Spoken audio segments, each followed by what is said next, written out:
ang kutsilyo. Pilit lang po. Lalagay pa ako ng 1 teaspoon salt. Natin haluin. Okay lang po yun ang pakamay. Malinis po ang kamay ko. Ayan. 2 tablespoon cornstarch.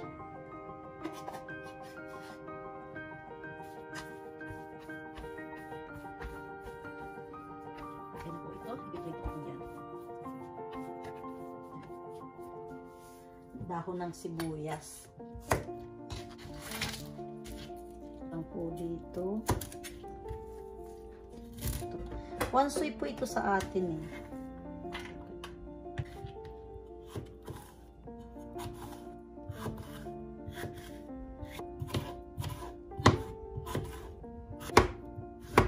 Kahit wala po nito, pwede.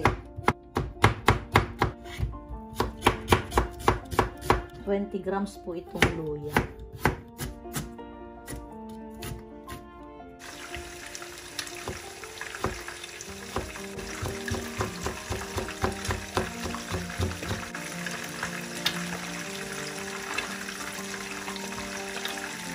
Ko na lang. Dito.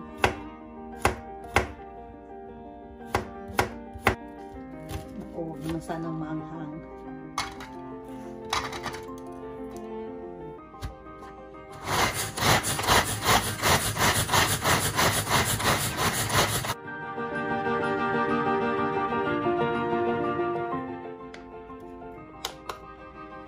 Ito naman po ang sangkap para sa ating pinaka-sauce.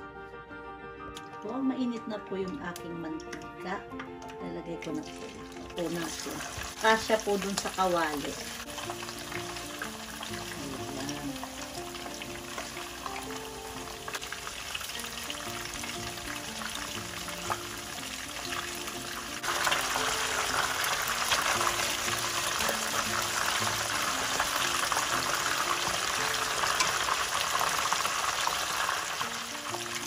Hanguin ko na po.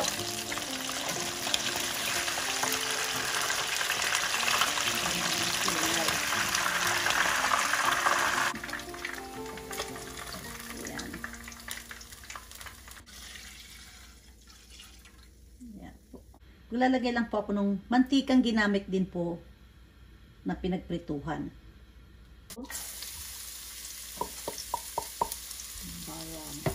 Lagay ko rin po ang luya. Sa katamtamang apoy, doon po natin lutuin ang bawang at luya. Ayan. Sunod po natin ang sibuyas. Ito natin ang bango.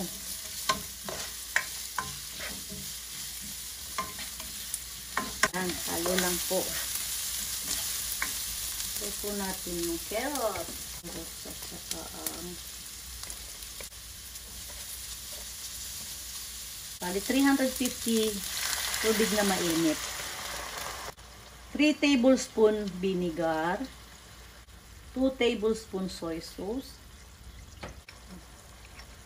1/2 teaspoon chicken powder, 1/4 teaspoon paminta, 1 tablespoon, 2 tablespoon sugar, 1/2 teaspoon salt. Haluin na po natin kasi kumukulo naman na.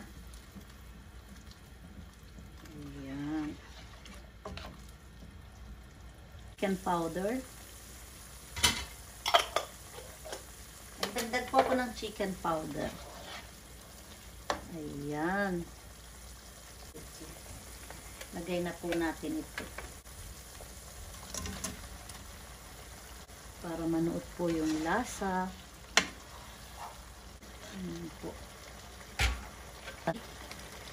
Cup ng raisin. Ito.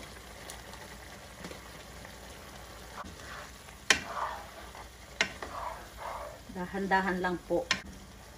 Ayan.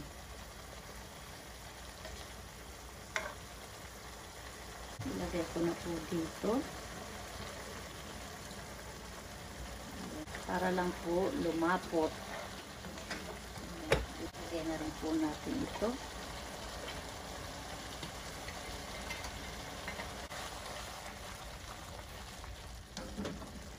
Ayan, malapot na po.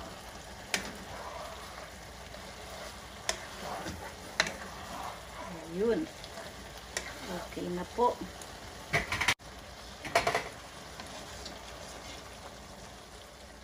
Okay na po ito.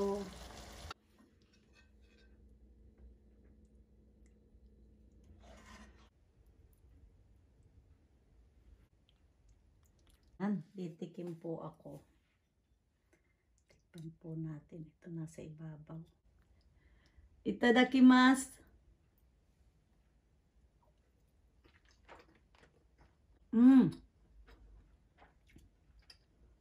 Ang sarap po.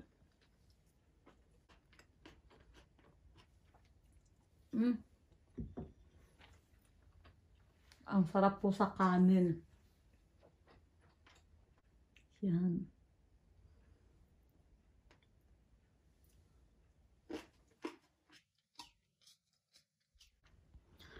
Try niyo po ito. Ang sarap po. Kapag po may natira kayong ganito, itabi lang po ninyo sa ref. Kahit po mga 2 araw ang nakalipas, mas lalo pong sumasarap.